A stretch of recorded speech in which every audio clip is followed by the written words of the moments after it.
he didn't necessarily start 90 songs in 90 days, but he gave me that nudge to like step out and like, dude, he would always provide. Like he would provide me some days he would provide me an hour where it was like, here you go. Like, here's an hour to write. You know what I'm saying? Yeah. And I'm going to give you the idea and I'm going to give you the melody and you flow from there. You know, some days he would give me some days I would not be able to write a song.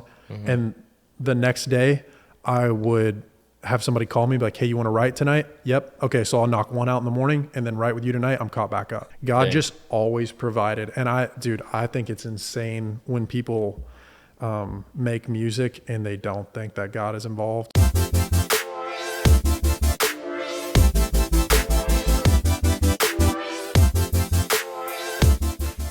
All right, everybody, welcome back to the City Light Podcast. Thanks so much for listening and or watching and tuning in. If you've enjoyed kind of the journey we've been on, we've been all across the board from Bible studies to stories to theology. If you've enjoyed it or if it's ministered to you in any way, please leave a comment, like, subscribe, so that we can get this to whoever needs it. And so excited for our conversation today. We have a special guest on the pod, a friend of 10 years, we just realized, that's joined us, made the drive up from Nashville to be with us. We have Mr. Logan Jarvis here with us today. And you don't know Logan if you're a part of our church, but let me just tell you, Logan is a guy that's really going after it in Nashville. He's a songwriter, he's an artist, and he's a man of faith. And so we'll get all into that, but Logan is kind of your prototypical aspiring artist, songwriter in Nashville, writing all the time, getting in rooms, and you released a couple singles of your own, EP coming out this fall, which you can't wait to listen to. I didn't know about that. Yeah. So if you like country music, come on somebody, add Logan to your listening. I was telling him I listened to all three of his singles on the way here. They're fire. Did you really? Yeah, they're gas. See, look, you got a new monthly listener. There we go. So, Logan, welcome to the podcast, man. Dude, thanks so much for having me, man. I'm a fan of the podcast. Yeah, we were pumped to hear that you kind of listened to some episodes before. Oh, dude, yeah. I love the clips on Instagram. Shout out the creative team. Yeah, shout out creative team for sure, because the clips are great. And it's always like, they're smart. They know what they're doing with content. It's like you're scrolling, and then it's like, oh, wait, I really actually need the answer to that question, that like theology question or whatever. Like, or wait, I need to hear what these guys think about this issue. And then when you text me, I was like, I was laughing with Ross earlier because I was like, dude, I need to like listen to a full episode just to make sure. But of course, not listen to clips. Like, oh yeah, I've seen 30 seconds of that. Let's do a full one. Yeah. Well, we got you on for a full one. So I'm so excited, man. Give us a little bit of backstory. How did you get to where you are? What does it look like on a daily for you now? Kind of take us through that. Yeah, man. I mean, I'm from Franklin, Tennessee. I was actually born in Missouri, but that was where my mom's, like all of her doctors were, and that was where she wanted to have me. So I think I lived in Missouri for probably like 48 hours. And then, I came to Tennessee. I don't know why I tell people that. Like I feel the need to tell people I wasn't born. Everybody's like, you know why I feel the need to say that? It's because nobody's from Nashville anymore that lives in Nashville. Yeah. So you know what people always say? They go, oh, born and raised. And it's like, well, not born, but raised. Not really, Yeah. So I've lived in Franklin my whole life though. And it was always ball for me. Like he was always playing ball. And that was my passion, and I loved music. And I didn't realize that I loved music like more than other people did. I thought I was just like, everybody loved music like that, I think. And then, as you get older, you start realizing like, oh, I think I actually dig this more than other people do, or what, maybe there's something to that. You just start like realizing desires God's put in your heart or whatever. But grew up in the church too, and always going to church. And I could touch on that now, or we can touch on that later. Yeah, go for it. So I think I was probably like 9 or 10 years old. My parents had actually just split up, and I can remember like this night, like it was yesterday, where like just this overwhelming emotion, like just weeping, crying, and I was like, it was like I felt I didn't know what I felt, but I think I almost felt like maybe God was talking to me or something. And I remember my mom being like, maybe you should get baptized. My older brother had been baptized at that point, and she's like, mate, like you need to be praying about that. And so I ended up getting baptized. And then probably a year and a half later, I was going to this camp called The Refuge in Cool Springs. And It's a short drive. yeah, dude, it was right down the road. And dude, that's one of those memories for me where it's like, as a kid, you hated going to that, and your parents were just like, you're so spoiled. Because what it was this big, like probably 100 acres, all this sports equipment and everything, and these former professional athletes that were believers that would cool. You played every sport. And so you would play, obviously all the normal sports, but then you would play, or like popular sports, but then you'd play kickball, you'd play dodgeball, so I mean, you're like playing dodgeball with professional athletes. Dude, that's sick. And Until it's not. Aroldis Chapman throwing a freaking dude, you're getting, heater at you. You're getting lit I'm going up. to the snack bar. You're getting lit up out there in dodgeball. I'm not going to lie. Like, they were not holding back on the boys. They were not holding back on the boys, which I guess it was all boys. So yeah, they're not holding back, but but devotion before, 2 sports, devotion after lunch, hit the pool. It's like 9 to 1. It's Wow. but I remember like complaining about that. My dad was like, you're so spoiled. He's like, you guys are like, just get up and go to this. Like, it's so, and I felt like that was really where I got saved. Like, God had a bigger plan there. And I think the reason that's why I really got saved there was a kid that I went to high school with. His dad was in the military, and I don't want to say it wrong. He was either like Special Forces or Green Beret. I really don't remember. Gotcha. But I believe it was Jared Howell's dad. So, Okay. and he came in one day, and they had him just as a guest speaker, and he's just talking about all this military stuff and kind of like a little bit of his experience or whatever. And I remember him like talking about, he had his field manual, and he pulled out his field manual. He's like with the, maybe I'll screw it up or whatever, but he's like, when you're a Green Beret, he's like, this field manual is your life. He's like, it is your lifeline. You read it every single day. He's like, you read it if you're in training, you read it if you're out, if you're deployed, like, you will read this every single day and it will keep you alive. And then he took the Bible and he was like, Wow. this is your field manual. Wow. And he was like, you read it every single day. It will keep you alive. That's powerful. And when he did that, dude, I just got chills, even just saying that. And I was not thinking that I would. It connected for me. Yeah. Like, knocked the dust off the Bible, even as a kid. Because you just kind of think like, oh, the Bible's like over there. Yeah. Like, yeah, we're Christians. Like, we have a Bible. That's the declaration that every Christian would have. Yeah. Like, oh, we have a Bible, and it's like, dude, this is your lifeline. And when I started, he was basically saying you won't survive without it.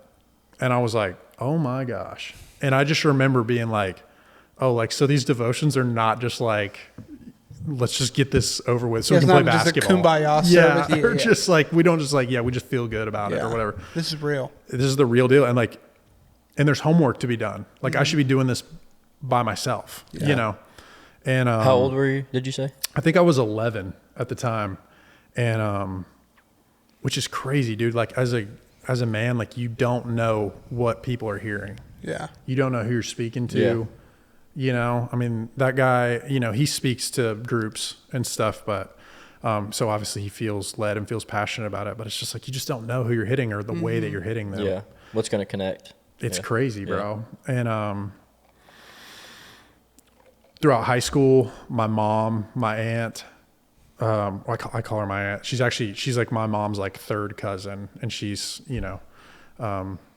everybody in my family just calls her Aunt LaDonna. Yeah. So they were both super, super pivotal in my faith because they were always in the Word. They were always in the Word. They were always talking about a Bible story. Everything that was happening in my life, it was like, oh, well, this story. Yeah. You know what I'm saying? And it just, Holy Spirit led. I mean, I've been prayed over. My friends have been prayed over at my house. Just covered you in prayer. Dude, I think my mom's probably anointed friends of mine with oil. You know what I'm saying? So it's like, I love that's that. not like, for me, that's not like that's not much of a thing. Yeah. You know what I'm saying? Some people they've never experienced anything like that or whatever. that's not much of a thing for me. And that was just God really just growing me. Yeah. I got to college, and I feel like I'm talking like way too No, much. no, you good. That's the point. Talk about like why you went to Belmont. Okay, yeah, that's a so, we haven't even connected the way y'all know each other. Yeah. Yeah. So briefly, and then I want you to talk about why Belmont, and then Yep. why music business, because Yep. as an athlete, that's not always the I combo. I know, right? Yeah. But so Logan's dad's head coach at Belmont for the baseball team, which is a Hall of Fame he is, yeah. Division I baseball coach. Yeah. Literally, that's Actually? yeah, literally. And I mean, how many career wins now? It's over 800, Oh gosh, I don't know. I really honestly don't even know. At Belmont, he's like 700 or 800, I think, Okay. Division I, Yeah. and then went like his junior college, because he goes in junior college for like 10 years. right? Yeah, that's I mean, right. he's over 1,000. So he's had a great career. So, Coach, I know him as Coach Jarvis. You know him as Yeah. that, but pivotal man in my life, just Oh, because man. That's awesome. I got saved halfway through my time there, but Gosh. he was always a guy that cared about wins, cared about Yep. building a good program, but you can tell he cared most about developing men. Even in just the way he talked, when you were in his office, through the recruiting process, all that. So not only just a great man to play for, but he's your dad. Oh, yeah, dude. So other than him being the coach, why Yeah. Belmont? Why music business? Yeah. So at the time, when I was in high school, I was playing ball, and I knew I wanted to try to get drafted and try to play in the big leagues and all that, that we all do, or whatever. That, especially if you play in college, you're like, this is what I want to do forever. And so I was really grinding that, but music was kind of in the background. It was like picking up steam. I'd done a little, like, just quick rewind. I'd done a little like songwriting competition when I was at Hunter's Bend Elementary, like, cause they're like, oh, we're going to the Country Music Hall of Fame. You guys write songs and we'll see. And some guy who, like, looking back now, was probably like a famous songwriter, but you don't know who he is because he's a songwriter. Yeah. He picked like 5 poems that these kids wrote and like put a melody to them. And me and my buddy's song got picked. No way. Oh, Yeah, wow. Eric Surface. Our song got picked. It's called Ants in Your Pants. You guys have probably heard Oh, it. that's definitely a top 10 radio hit. It was a banger, dude. Just in the can right now. Yeah, it was a banger. And we pitched it to Morgan Wallen, and no, I'm just kidding. Morgan Wallen at the time was 15. They were like, we already finished the album, sorry. So Would have made the cut, just too late. So dude, that, like, God planted that in my heart super early, that I never stopped doing that. Like, I'd write it down and hide it. You know what I'm saying? Yeah. Which is weird because I'd already done it publicly at that point, but I guess I was forced to or whatever because it was a school project. But I would hide these songs or these poems that I was writing. I get into high school, and like, I really like to sing. And one of my buddies was just like messing around with the guys or whatever, or just like in my car, and one of the guys was in the choir, and so we got a bunch of athletes to go join the choir, and like my little brother was in my last year. Jackson was. That is incredible. Dude, we had like 4 or 5 ball players, and Cindy Furman like was a saint. Like, she just like dealt with all of us, and I think we helped her bass section. Yeah. But so, I mean, I guess there was a trade-off there, but she just, she just like kind of let us do our thing, and, but kept it on the rails from us just totally derailing the choir program. And, but that gave me a little bit of singing training. I started picking up guitar just a little bit. And I remember she said one time in class, she said, if you guys don't know what you want to do for your major, she said, if you have any interest at all in doing a music-based major, just do that to start. She was like, you can always go business after that. You're going to be taking a lot of gen eds anyway. So you can always switch back. But she's like, you probably can't switch into a music major. Yeah. So, as I do with a lot of things in my life, have not picked a major. I'm sitting there getting ready to take the ACT. I'm like filling out my paperwork, and they're like, pick a major. And I'm like, all right. Like, I guess I guess I have to pick a major. So I read through all 68 majors or whatever, and there's not one that I want to do. I'm like, all of this looks like it sucks. Like I don't. So you already knew you were going to Belmont at this point? At that point, I was not even sure that I was going to Belmont. Okay. I really wasn't. And so I was probably, because I was a junior, I hadn't like committed or anything. And so, but there was one about music, and I remembered Miss Furman saying that. And so I was like, okay, music, whatever, you know? And then like fast forward a couple years, my best friend from high school, Jackson Curb, we played together at Franklin. He commits to Belmont to play for my dad. And I was like, all right, like I wasn't ready to commit or whatever, but that, my dad being there, Jackson being there, and then just through a lot of prayer and a lot of seeking and the music thing, it was just like, man, it really just started to feel like home. Yeah. That's cool. And I was like, dude, I don't want to go to another school. I'll just be real. I was like, it wasn't like I was going to go play at Vanderbilt or Tennessee or something. I wanted to, but I was going to go play at a school of a similar level. And I'm like, why do I want to go to another school just to not play for my, like, just so I can say like, oh, I'm not playing for my dad. I was like, we don't have that kind of relationship. So I was like, no, man, this feels like home. This is what I need to do. So I go to Belmont, I study music business. Yeah. And you were kind of you were like my guiding light a little bit for that. Because that was your major too, right? Yeah. Dude, so I walk into this locker room of like 30 dudes that are all baseball players, and he's the only one that's doing music business. The only one. He's the only guy doing music. Every other guy was kinesiology. Sports. Is there sports management? Sports science. It was either sports science or business. Yeah. Or finance. Like every guy, and love those guys. Like, you know, but it was nice to have one dude who was like older and like, you know, had status or whatever, and it was like they couldn't just rip me because I was taking all the heat for you. The guinea pig had Pioneer had already taken all the ringer. arrows. Yeah.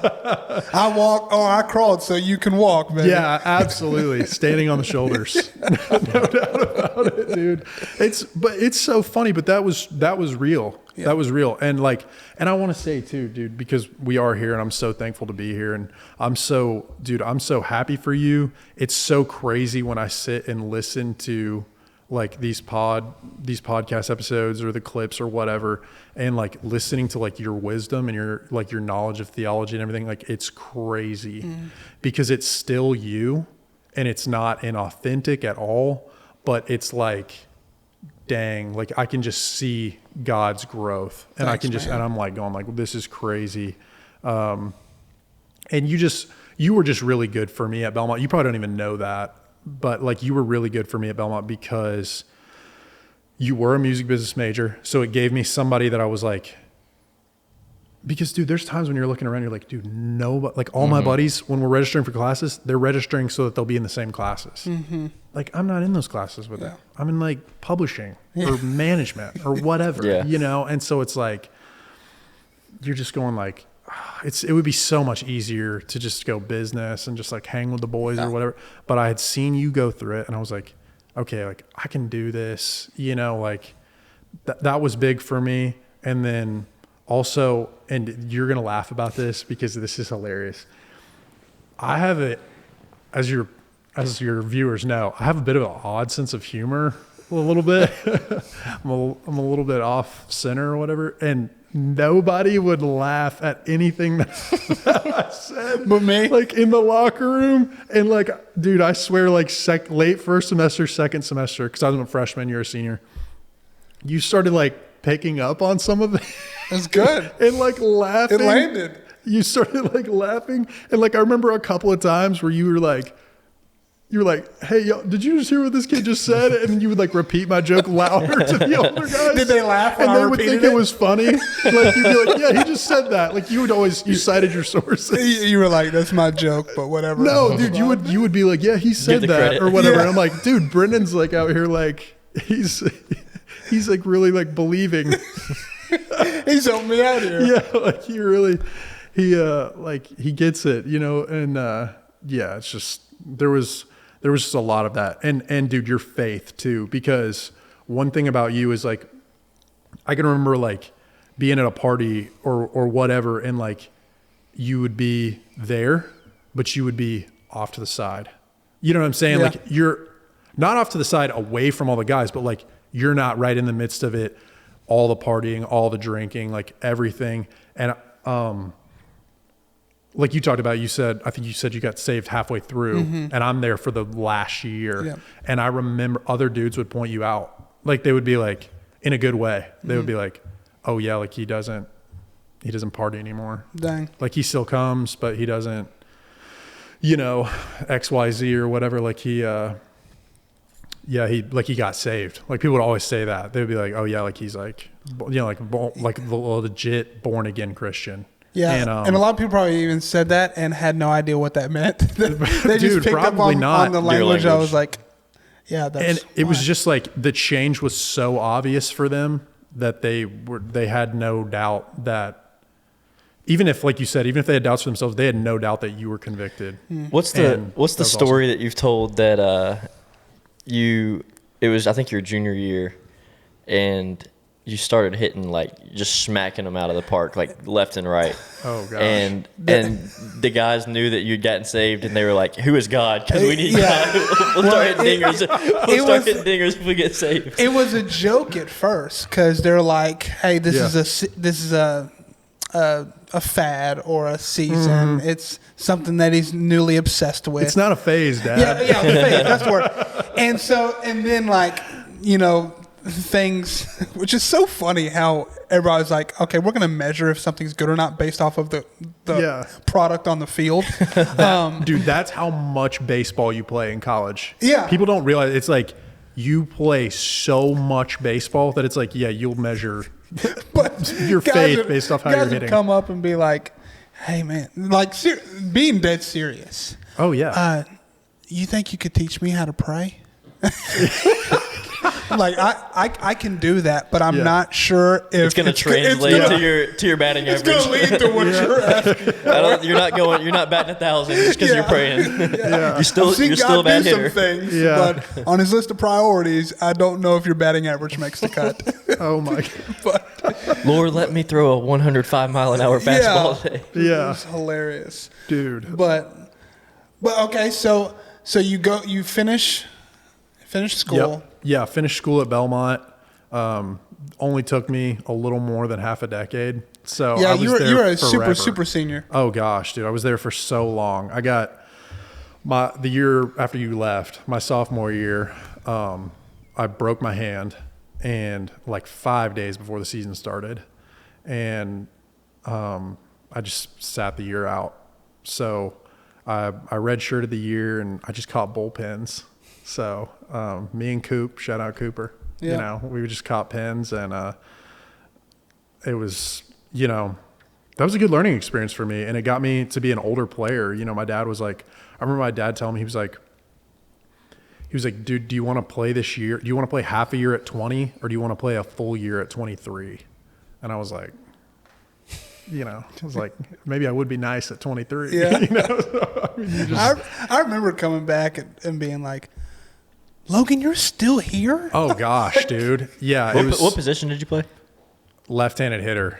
Barely. Yeah. Brennan can tell you, dude, when I was there, I was so bad. Yeah, he was not very good in the field. Oh gosh. I was bad in the field. I was bad at the plate too. Do you remember I couldn't hit a changeup? I do remember Christopher Carroll? Yeah. I do remember that. These people that we're talking about, like, you obviously all your viewers are like, we don't care. They're like fast forwarding through the pod. But I remember this is a really funny story. Let me tell this one story, and then we'll be off Belmont baseball or whatever. But I can remember striking out on a changeup for probably like the 900th time of the fall. He's not exaggerating. Dude, it was like, he threw me 4 changeups. I took one for a ball. I swung and missed it 3. And the last one was like 5 feet in front of the plate.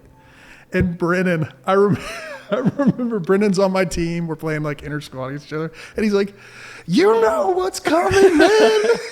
He's like, what are you doing? Like, it was my teammates couldn't take it anymore. Like, and they were right, dude. There was no doubt.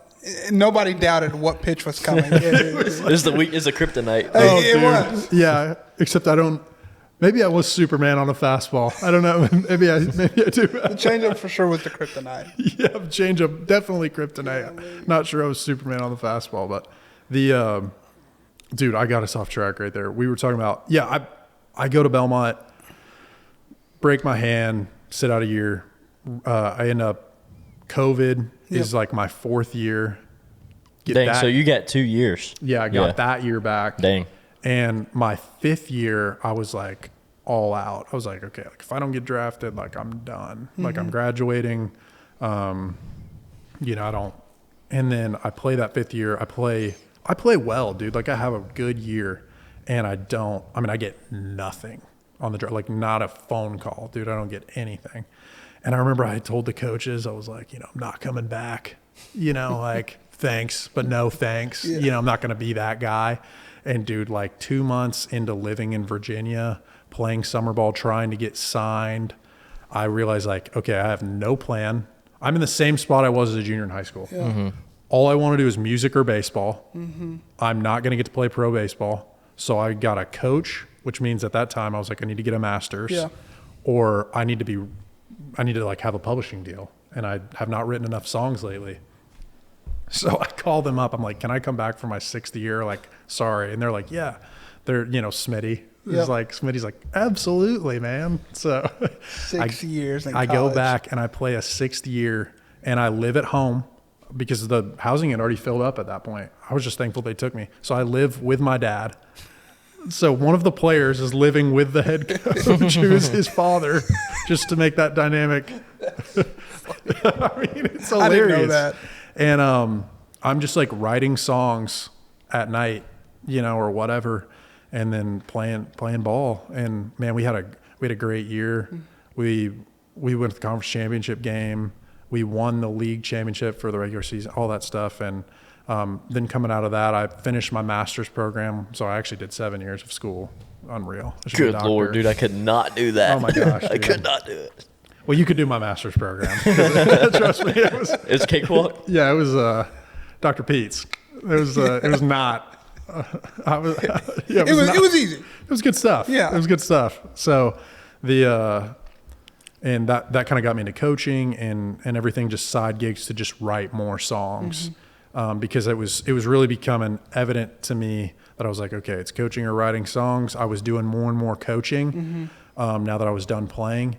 And the longer I did the coaching, the more it was like, it's music. Yeah. So I started writing all the time. I remember I quit one of my summer jobs, and my dad was like, you know, I was like, hey, I really want to write songs. Like, I don't want to do this. And I mean, you know, my dad, like he's just like, if you want to do it, I support you, but go and like do it. Yeah. Like no holds barred. Yeah. Go all in. So I literally just wrote every day after I graduated from master's school. I wrote every single day of a summer.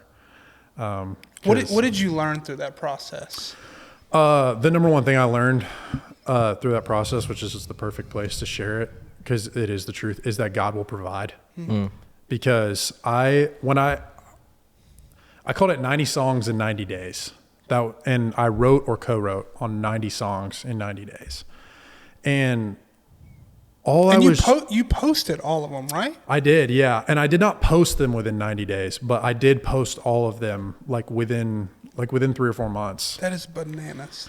And dude, it was a little crazy. Like full songs. Yeah, they were all full songs. I would post like a verse and a chorus or whatever. But it was crazy, but So I started out and I was just trying to write every day because it was really like, I was just trying to prove to my dad that I was like actually doing something. Yeah. And I remember Jackson Curb, again, I'm talking to Jackson Curb, and he's like, so what are you doing this summer now that you're done with school finally or whatever? Because of course he's been done for like 3 years at that point. He's got a family now. Yeah. So I'm sitting there with his kids at their 9th birthday party and I just graduated, but no. So we're sitting there and he's like, what are you doing this summer? And I'm like, I'm coaching a little bit and stuff, but like I'm writing songs, you know? And you got to understand about Jackson Curb, like his family is like music business royalty. So if anybody's going to understand, like I'm going for music, it's going to be Jackson Curb. And when I said that, he was just kind of like, oh, okay, cool. But like, what else are you doing? And so I was like, even my boy like is not taking this seriously. Yeah. Like he's not understanding, you know? And so I was like, no, dude, like I'm trying to write every day. I was sitting just like you and I are sitting right now. I'm sitting on one chair and he's sitting on a couch, and he's like, oh, it's cool. He's like, you're really like doubling down on this. And I just said, I was like, I had to get something that resonated. And I was like, dude, I'm trying to write like 90 songs in the next 90 days, like Monday through Sunday, you know? And when I said the 90 songs in 90 days thing, his face was like, he was like, oh, word that I don't want to say on the City Light podcast. He was like, wow. And he was like, dang, dude, like that's intense. He was like, you should post that. And like post on your social media or whatever. And I was like, yeah, that's a really good idea, you know? And so I think, dude, you want to know how my brain works though, which this is so great. Dude, in the moment, I just said that to get a reaction out of him. And then I was like, okay, well, then that's what I'm doing. Yeah. Because I was already on like 9 at that point. And in my mind, bro, how sad is this? I'm like 90 songs, like hour and a half, 90 minutes. So I'm like, what is that, like a month and a half? So there are videos on my social media where I'm like, yeah, I'm writing 90 songs in 90 days to start off the summer. Dude, bro, I'm literally still thinking 90, like month and a half, 90 days, like 90 minutes. Like I'm just saying things and not even thinking about them. Dude, I was on almost song 20. When I start looking at the calendar, I'm like, bro, that is 3 months. Yeah. That is not a month and a half, which is like. You're thinking like hour and a half. Yeah. Oh my, yes, bro. Yeah. I don't know why I was correlating that. And but obviously just was not thinking. And, which is a habit, I guess, sometimes. But dude, so yeah. And I get into it. And that's why I say that the biggest thing I learned is God will provide. Because I took a step back, dude. And I was like, I went into my quiet place. Yeah. And I was like, God, like, do I really need to commit to this for like a whole summer? Like, is this really something you want me to do? Like, I just said this. Yeah. This was not something you gave me. Yep. You know, like, and I probably prayed that like three or 4 times. And every time God was like, it was that fatherly like nudge of like, step out in faith. Do it. Mm-hmm. Step out in faith. Well, there's something there I want to highlight too, because there's something about chasing what you believe to be a God dream. Yeah. That starts off looking completely different than what you imagined. Oh gosh. And we could spend the next 30 minutes using biblical examples. Yeah. But the idea of when people see success, what they don't see is the absolute iceberg underneath of work and effort and conversations with yourself of like, am I even good at this? Should I even keep doing it? Is this a waste of time? And there's just something about, the scripture in Galatians, in proper time, God will bring a harvest if you do not give up. And just that idea of like, hey, my role is to just keep going at it, keep chasing, keep trusting God. 100%, dude. 100%. And like I said, he didn't necessarily start that, but he gave me the nudge. I knew music he started, obviously, but like he didn't necessarily start 90 songs in 90 days, but he gave me that nudge to like step out and like, dude, he would always provide. Like he would provide me some days he would provide me an hour where it was like, here you go, like here's an hour to write. You know what I'm saying? Yep. And I'm going to give you the idea and I'm going to give you the melody and you flow from there. Some days he would give me some days I would not be able to write a song. And the next day I would have somebody call me, be like, hey, you want to write tonight? Yep. Okay. So I'll knock one out in the morning and then write with you tonight. I'm caught back up. Yeah. Or I get ahead or whatever. Like God just always provided. And I think it's insane when people make music and they don't think that God is involved. I really, like, your songs probably aren't very good. I think you can choose, though. I think you can choose to involve God. Yeah. Because you can also choose to just try to do it yourself. But when you have the heart of you're going to provide, so provide. And then he does, then the music's better. Oh, dude. I saw a clip. It was Pharrell talking with, gosh, I forget who he was talking with, but they were claiming that Christians make the best music because they tap into, like, the Spirit can provide. The Holy Spirit. Which is crazy. Like, for Pharrell, who's one of the greatest ever to do it, to say that. It's pretty crazy. Yeah, they're tapping into the Holy Spirit, the Creator Spirit. Yeah. What maybe a lot of people don't understand that listen to the podcast is the nature of the songwriting process is like so intense, so exposing, like, I mean, you cover the gamut of emotions in between of like, oh my gosh, I think I got something to. This is terrible. This is terrible, and I can't even. I don't have a lyric. Bro, 3 weeks ago I sent you a demo, and you were like, "Yeah, I mean it's good, but it could be better." And I'm like, "Bro, I thought that was the greatest thing ever." Yeah. Oh, dude, I can tell you, there's multiple times where like, I had written like 25 or 30 songs probably that were like mostly complete, like maybe not even with guitar, just with like a singable melody and some lyrics, you know?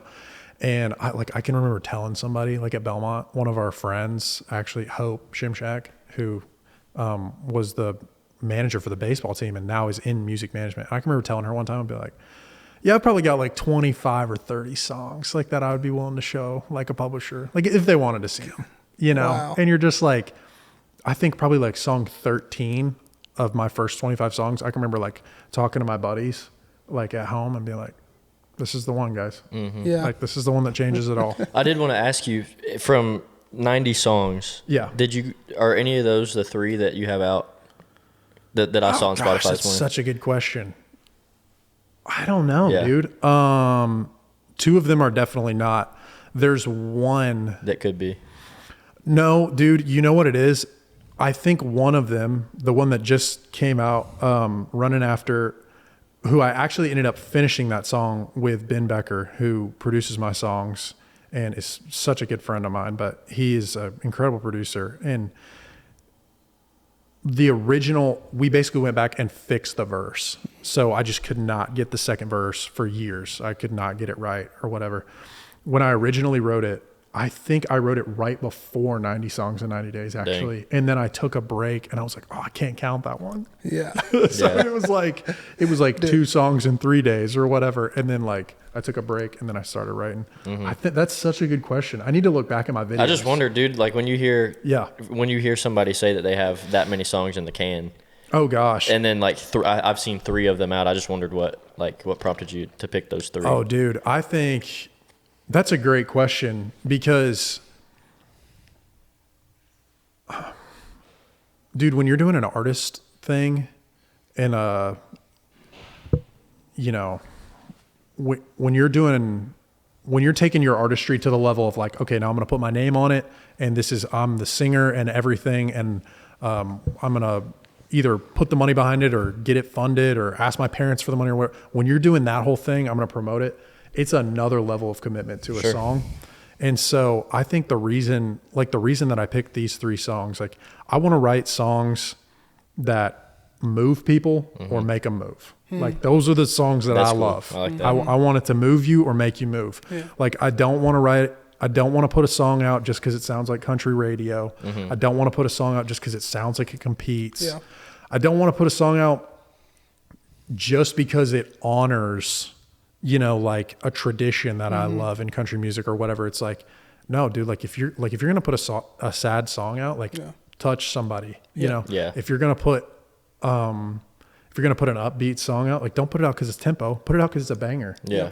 You know? And so that's like when I go through selecting a song or whatever, it's a lot of prayer, dude. And, a lot of trying to be guided by the Holy Spirit. And it's a lot of just, you got to be so convicted. Yeah. Well, I want to drill into that because I'm trying to give a Cliff Notes version to, and correct me if I'm wrong, both of you, because you're both knowledgeable in this space. But when it comes to just songwriting in the music industry, you have artists who are the people that you know. And then you have sometimes artists are also songwriters, but you also have a whole gamut of songwriters who are either writing songs independently or co-writing with other writers. That's right. And then you'll have some songwriters that are kind of like what you're saying, hey, we're just trying to build a catalog and hoping that either a publisher picks us up or we build a connection so we can pitch this to an artist. Yeah. Then you also have songwriters that like some of the bigger names in country, like Luke Combs and Church and these guys, they have like their guys that you will never know their names, but they're going to those pools and saying, hey, do you have anything new in the can that we can kind of cut? But for you, when you're saying, you talked a little bit about your why of, hey, here are the songs I want to write. When you think about now going into like the artist space, where you're a man of faith, you have these songs that you want to move people, or make them move. Yeah. How does your faith blend into that? Yeah, I think so. One thing that really changed music for me was Music Row Ministries, which is a Bible study that Jordan Rowe started, and it's like Wednesday mornings, and we get together, and these dudes. I remember the first time somebody invited me to that. I've been going about a year now, and I remember the first time somebody invited me. Daniel Andrews and Brian Sowell, they were like, "Hey, we heard about this Bible study," and so I went, and I was like, you know what? If nothing else, this will probably be a place that I can meet other writers that's not a bar. Like, the Bible study will probably be fine. Dude, these guys are in the Word. I mean, they are absolutely, they're devouring the Word. And everybody's trying to figure out the business, but they're trying to figure out life. Yeah. It's a lot of dudes that have been lost and found, and they're bringing the younger guys along and warning the younger guys or pulling them out of something that they don't want to be in. It has been such a great group for me. But I remember this one day, this one songwriter, Jesse, came and spoke, and he lives in Texas, so he just comes in sometimes. And he came in and spoke, and I remember he was like, you guys, he was like, we as songwriters, especially in Nashville, we will cut out Jesus out of the room, and like, we don't think a thing about it. And he's like, that is insane. And he just talked a little bit, you guys talked a little bit about like involving the creator in the creative process. He was like, first off, we need to be praying every day before we walk into a writer's room. He's like, before your hand hits that doorknob, you need to be praying, hey, Lord, what do I need to say today? Who's in here in this writing room that's getting ready to literally bare their soul? I mean, I've been in writing rooms where I don't even know the person that well, and vice versa. They don't know me that well. And we're talking about something that maybe 5 people know in your life, or maybe less. Yeah. I've had people tell me they're like, that they've never even told anybody XYZ, what they're getting ready to tell me. He's like, you are walking into people's absolute most intimate thoughts and emotions, and like, if you're going to try to walk in there and like not offend them, he's just like, you really got to check yourself. He's like, if you really believe you are saved by Jesus and you really are walking with the Holy Spirit, he's like, you don't need to be beating anybody with a Bible in a writer's room. He's like, but invite him into the room. He's like, if you're with other believers, pray before you write the song. Doesn't mean you're going to write a Christian song. He's like, but it will change your songs. And he's like, if you're talking about your life, because everybody in a write, people are going to talk about their life for 40 minutes or an hour before they actually write the song. And he's like, you've been praying about something for weeks. He's like, don't sit there and say, I've been hoping. He's like, say, I've been praying. If God's showing you, that's such a great handle. Right there. Dude, he was like, we'll sit in a room and say, oh, life's been teaching me lessons, or I've been learning this. He's like, but you really believe in your heart that God is showing you something. Don't want to say that in a room of people. Own that. Yeah. Own that. And he's like, that's not offensive. you're not coming after anybody, but you're opening the door to this person who's getting ready to open the door to their soul. And or you are, you know, kind of maybe whoever the song's about the day, or maybe both. Yeah. He's like, you're opening the door to this person that's like, oh, there is light, you know, there is light in there. And a lot of writers are believers, and a lot of them are actually looking for somebody, is what I've discovered. A lot of them are actually looking for somebody who will own their faith. I think a lot of men and a lot of people are looking for that. Some of the people that have inspired me the most, are people that they'll just own it. It's not that they're perfect. Yeah. They're not this picture perfect, like, you know, Christian music album cover that it's like, oh, I bet this person, you know, only stops worshiping the Lord to eat a meal, you know, like when they have to or whatever. It's like, they're not that. They are what they are, but they own their faith. They're not ashamed, and they're not ashamed to talk about the Holy Spirit. They're not ashamed to talk about things that the Lord's walked them out of. Dude, that's so encouraging to other believers. Well, I think that's super applicable to everybody. Golly. Because regardless of where you are, regardless of what you do, just simple stuff like that. When you're in conversation with people, if you've been praying about something, use that language. Yeah. That's cool. Or if God is convicting you of something, language like, you know, instead of saying, yeah, I thought about this and then I felt bad about it. Yeah. I know I thought about this and the Lord convicted me of this. Yeah. Just, wow. Yeah. That's. How are they supposed to believe God is real when we're talking about him like he's not? Yeah. Like, oh, this guy's a Christian. I've never heard him talk about God. Yeah. I've never heard him talk about praying. Yeah. You know, dude, there's so many people in this life that we sit around and we go like, oh, you know, what are they doing behind closed doors? You know how many Christians there are behind closed doors that are afraid to be a Christian in the open? Like, yeah, everybody's dealing with sin. Everybody's got stuff behind closed doors. There's so many Christians that are like, they're on their knees praying behind closed doors, but they're too afraid to say it. Yeah. Yeah. You know, and so other people, they're like, you know, there's no community. Yeah. There's no unity there. Yeah. You know, they don't even know. Yeah. I think music's definitely a thing that you can't leave Jesus out of, because, you know, you can go in the workplace and use that language and connect with people. But when it's something that I would say music in general is spiritual. Oh, yeah. Even in secular music, there's maybe not great spiritual forces behind it, but I think there are spiritual forces behind it. And so when we have the opportunity to breathe that into, or to let God breathe it into the music, then even like on the surface, not Christian song can still move somebody to a faith. And so absolutely. Yeah. When, you know, for me, I've never even done a co-write. I've never been in a room like that. I'm so far removed from the typical way of like doing it. And it's hard for me. Like, I would love to get to work with people who keep that inspiration going. Yeah. And like keep your eyes here, instead of trying to write the next best melody with the lyrics that might blow up on socials. So, well,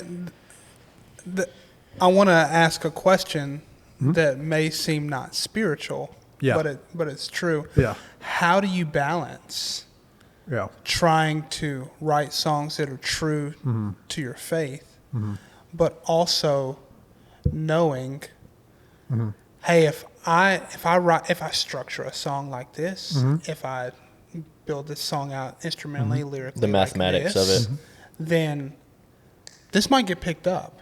How do you balance that?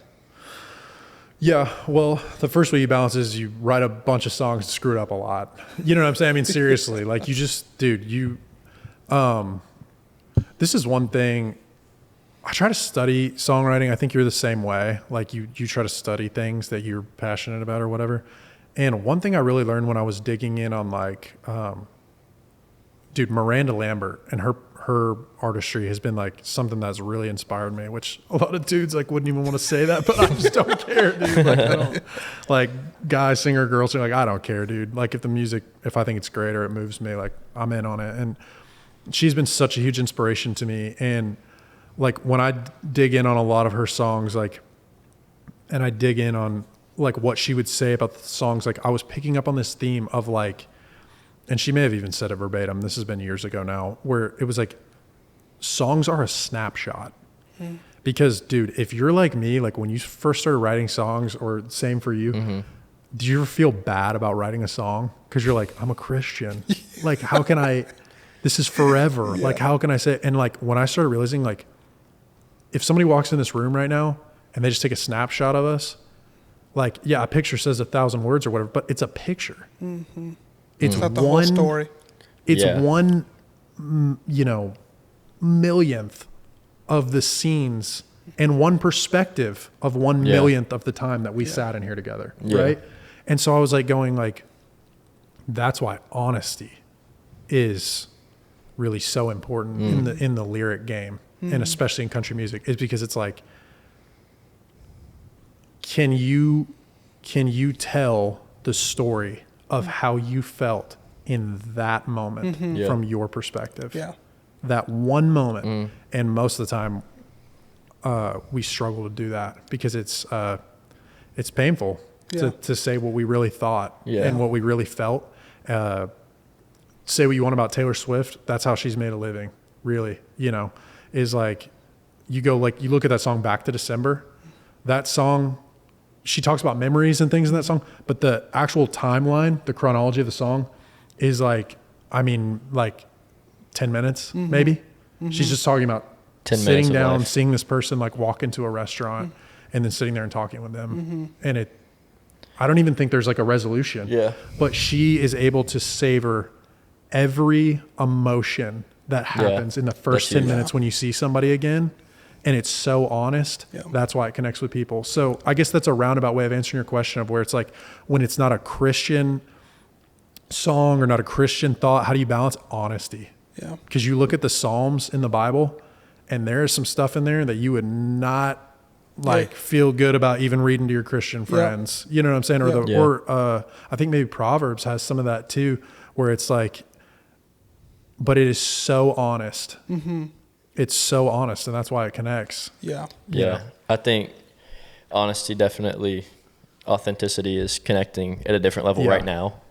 But I think like we've had conversations about specific songwriters and artists in kind of the Christian scene right now that it seems like they're writing overly general songs for virality and for everyone to be able to connect to. And like it frustrates me to see that succeed when it shouldn't. Yeah. But it's still like, no, like, stop. I don't want you to write for the virality, because the mathematics work pretty consistently. Yeah. And then when you add something catchy that everyone under the sun can relate to, then it's not like doing anything other than it might make people move. It's not moving people. So Christian music being about moving. Correct. Moving hearts. If we are labeling ourselves as Christian artists, we shouldn't just be putting out music that's like, oh, good vibes. Yeah. Like, I feel like there should be more intention behind it. No, dude, I'm laughing because I'm picking up what you're putting down. Like, that's why I'm laughing. It's not that it's not a serious issue or that you don't have a great perspective on that.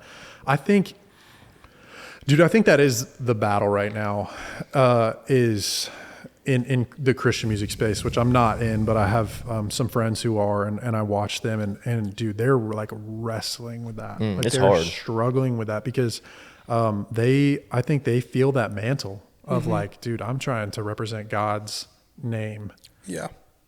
Which I guess we all should be, because as Christians, but they're just like, with every song that I put out, like, I think they feel like that song that they put out is the old saying, like, that might be the only Bible people ever read or whatever. Like, this is my chance to reach the world. Yeah. And so, they're trying to make disciples with every song that they put out. And I just think, dude,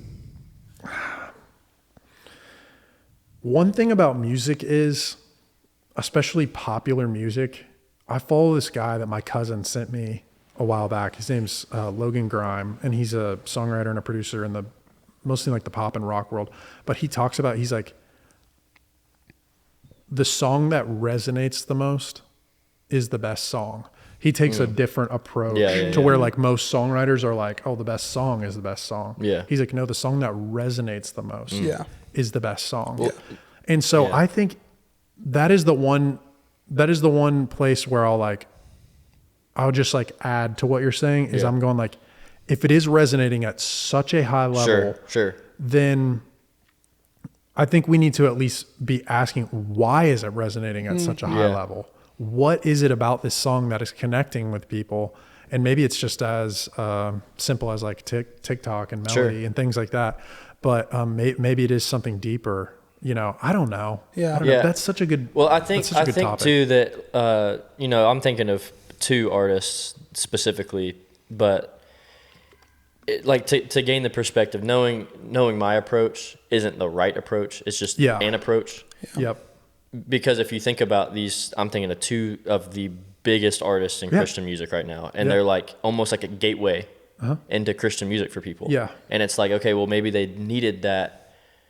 Well, I can vibe with this, and it has meaning to get into some of the music that's like, it kind of cuts. That's what I was going to say is your heart is for disciple making is what it sounds like, which is the Great Commission. And so it's like your heart is like, okay, like that's great. Let's take it one step further. You know? Yeah. I think like kind of what you're saying about moving people in the Christian space, the way I think about songwriting is, and Ross has been in these rooms where I've said this, is like, hey, the goal is to write songs that we can sing that are putting lyrics in the mouths of the people in the room. So we want to write music that they can take hold of and worship God, not write songs and just come out of it and say like, man, that was a super like just lyrically star-studded song. Because if it's a solid song, but it's not able to be used as worship, then it didn't accomplish what we wanted it to do. I think that's maybe the word that just came to my mind is like, I don't know if we should be trying to impress in that space. We shouldn't be trying to impress as much as reach. That's it. And that's why I connect, and I think my generation connects so much with like the Zach Bryan and in the secular space, but like the people that are putting out impure production even, but it's just like real, and it's just, I'm not even really trying to impress you. I'm just trying to say what it is. And so I guess, again, that's my heart, and that's, I don't know. It doesn't mean it's right, but. No, dude, it's such a good point, man. I mean, I think like there is, and like I learned this off of like a country music documentary. I think it was the Ken Burns documentary where he was talking about like every generation in country music, it's like the same pattern of like, you always have a folk singer that comes in and cuts the legs off of the industry and what's popular, and it starts over. And so like if you look right before Zach Bryan, like country music was as pop as it had been since the 80s. Morgan Wallen was had like trap drums in the songs. Oh, dude, it was, and I'm talking about even before that. I'm talking about the 2010s. Like it was so the Florida pop. Georgia line. It had just gotten so pop that it was like, then when somebody comes in with the folk thing, it just like the cycle repeats. This is totally different. And it resonates at such a high level because people think it is so stripped down. I think it is so honest, and it's so different. And then it starts, country music trends kind of back over. And you see that like through the 80s, like Kenny Rogers and Dolly Parton and all those things or whatever. And then it's like the back end of the 80s into the 90s, you get George Strait, Garth Brooks, like, you know, and there was a folk singer before them that kind of laid the groundwork or whatever. And then it's like back to country. Cool. Well, I was listening to an interview, and then I want to ask you a final question before we work towards close here. Okay. But I was listening to an interview with Luke Combs, and he was talking about his latest. It's either his latest or the one before that project where he put out that record that was all about kind of his relationship as a dad to his sons. Yeah, fathers and sons. Yeah. And the guy was interviewing him and was asking him, like, how do you go from some of these songs that sat atop the charts for weeks that got him headlining, you know, European and Australian tours to writing a whole record. I think it's something crazy like 15 songs or something All like about it. one. Yeah. That one topic. How do you go from that to writing songs like that are so intimate, so about fatherhood? Yeah. It's not what, Sacred. Yeah, it's And sacred. his demographic was probably under 50% of his demographic was that target. Yeah. Yeah. And Luke said he wrestled every day in the writing rooms of, do I want to write songs that placate to a fan base, or does he want to write songs that are legacy for his kids and his sons? Yeah. And he was saying, I just made the choice, and people disagreed, that Yeah. I'm going to write songs that in 20 years my sons can Bro. listen to and say, this is who my dad was. John Bellion. So I don't know how tapped in with John Bellion you are, but literally the exact same wrote an album called Father Figure, and one of the songs had Luke Combs on it. You've heard that song. Yeah. But like the same cadence, like what he's saying is like, really John Bellion's take on it is like, dude, and he says it somehow, it comes across with humility, but he's saying basically like he was in all these writing rooms for all these legend, Justin Bieber, Maroon 5, like ridiculous songs they got, Beyonce. Yep. Like he's made it. He's like, Yep. dude, F it. I don't care who my target audience is. I'm going to do what I want to do. Yeah. And I think it's so cool to see like the people that grinded to do it, the way that would get them up the ladder, and then they see like what success is, and they're like, I don't even want that anymore. I just want to do what I want to do. Yeah. And I want to give the message that I want to give. And like money's not a factor. Playtime's not a factor. No metric is a factor. Yeah. Like success to me is now just like, I get to put my message into the world. And it's Yeah. so hard to do that at a level that it's like, bro, I have 100 monthly listeners on Spotify, and I get 12 cents from Yeah. the streams. Yeah. But I still want to stay true to what. Yeah. Well, it answers the question, like, what's at the end of the rainbow? Like, you've got all these people that they make it, and then it's like, what's at the end? Right. Well, they either crash and burn, or they start They realize that money's seeking not the truth. Yeah. You know what I'm saying? Because it's like they're, Yeah. yeah. And I think like to your point of Luke Combs, like, yeah, dude, you got to tip your cap to him for that, because that's so real. Yeah. And that's so, Dude, I listen to some of those songs with my boys in the truck, and I'm just weeping. dude, and it was so forward focused of like, hey, what am I going to want in 20 years? Like, dude, that's unbelievable perspective to be able to step out of that moment of like, you are at the top and you're going to do something that a lot of people are going to be like, meh, like whatever. Yeah. Yeah. So it's almost like Solomon knew what he was talking about in the Bible when he was like, all Yeah. of this is Meaningless. meaningless. Yeah. Dude, I heard Walker Hayes say on a podcast, he said to Brett Warren, who's a massive songwriter, and Walker Hayes was like, he said, fame is the biggest cup of nothing that I've ever had, like that I've ever been served. He's like, it's just like, and when he said that, I was like, dude, that really kind of like hit me, where he's like, hey, you're going to get this thing or you're not or whatever. Yeah. But like, if you get it, like more people know who you are. Yeah. Yeah. Like they know your business. Yeah. They don't even know you. They just know your business. I think Justin Bieber is a prime example of like, he got it and he probably would opt out of it if he could do it all again. Like, Yeah. you've seen the clip of him like, it's not clocking with you. I'm Yeah. Dude, standing on business. Like, he that's just a doesn't guy- want to deal with it anymore. Yeah, well, Forrest Frank has said that recently of like He can't. He tried to go to Disney World. Was it Disney World? And he was when he got to the point of where like he couldn't yeah. go to the grocery store with his family, he was like, oh man, this is not all that this it is seems. not what I thought. Boom. And now it's not what he thought. And now it becomes a burden. Okay.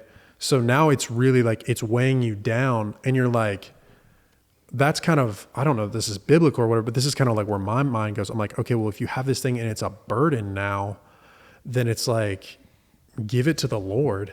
And it's like, it should be for the Lord. Like if you're going to suffer, it should be for the Lord. Yeah. And like, dude, people like, you say what you want, you know, people are like, oh, like cry me a river. Like you're so famous and rich. You can't go to the grocery store. Like that sucks. Yeah, it does suck. Like that sucks that you can't, you know what I'm saying? You're talking about riding in the truck with your boys. Like, you know, I don't even know if Forrest Frank has kids. I think he does have kids or whatever. Like, yeah, like he's probably not like riding around in the truck with his kids, like, and like going to the grocery store and like going to get ice cream or whatever. Like their back life to is school not normal at all. Yeah. Yeah. Like it's not, you know, and it's like, and he has to try to raise kids and like help them to understand like, hey, this isn't real life. Yeah. Yeah. Like no one around you is living like this really, like we are, you know, and like, that's a challenge, dude. Yeah. That's a burden. And so you go like, okay, well then this should be for the glory of the Lord. Yep. And I think you're seeing that with Bieber. And I think you're seeing that with Forrest Frank. And like, you know, people say what they want about Bieber. Like, dude, we should be praying for Bieber because he's struggling. Bieber,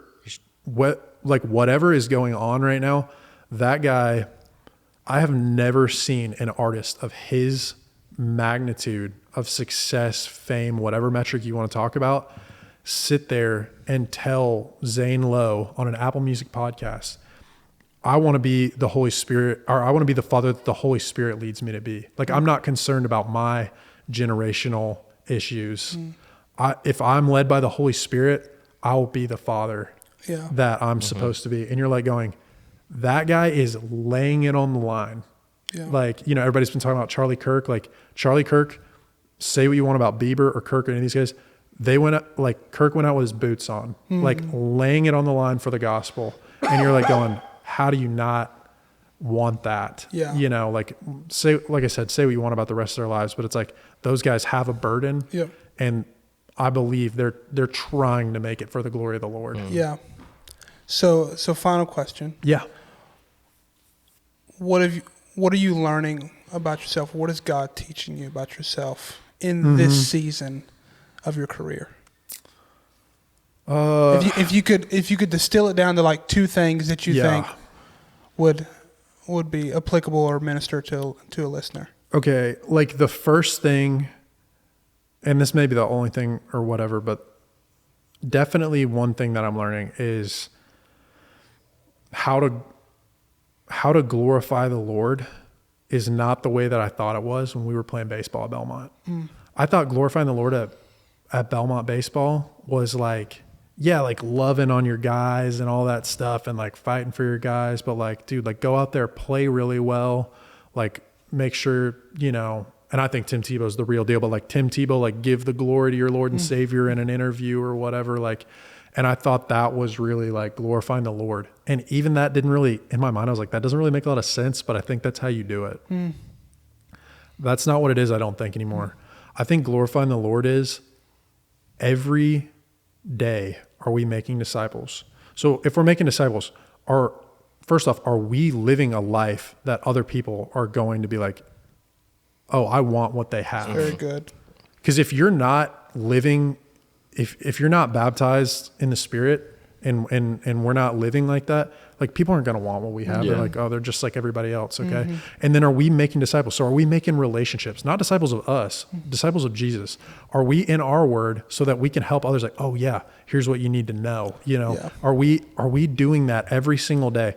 Are we loving on the people who don't want to accept Jesus and they don't care? Are we at least loving on those people? Are we helping them any way that we can?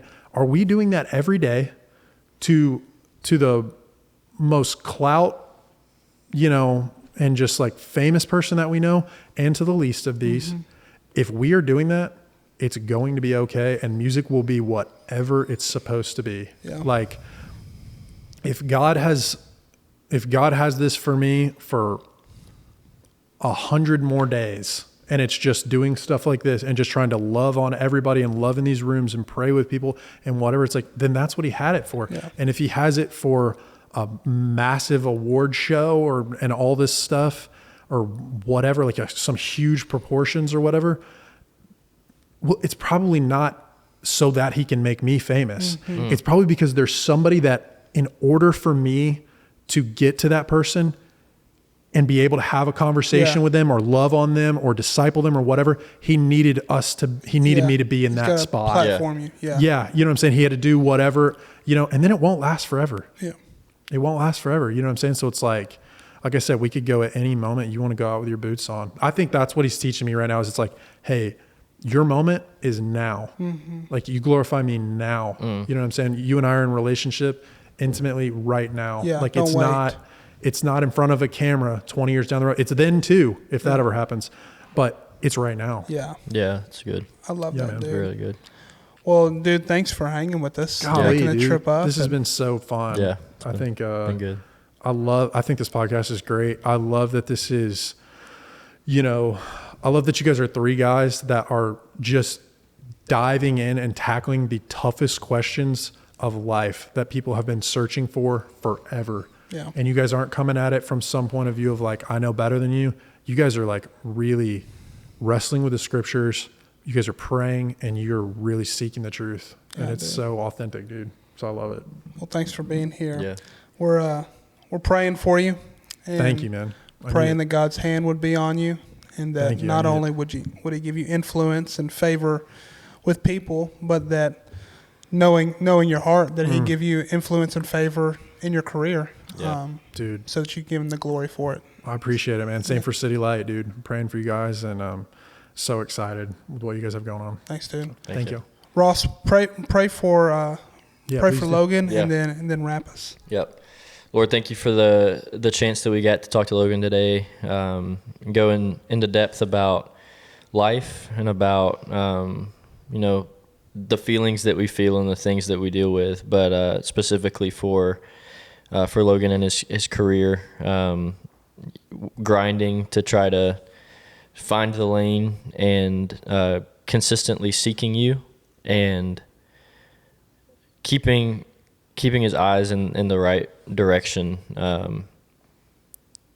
and staying focused on doing the thing that you've called him to, and not settling for anything less, but letting this moment, like he just said, this moment be the moment that he glorifies you and everything. And same for everybody listening. And we just thank you so much for passion and for inspiration, and just keep flooding us with that.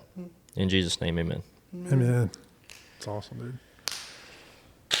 Thanks for tuning in. We'll see you next time. Bye.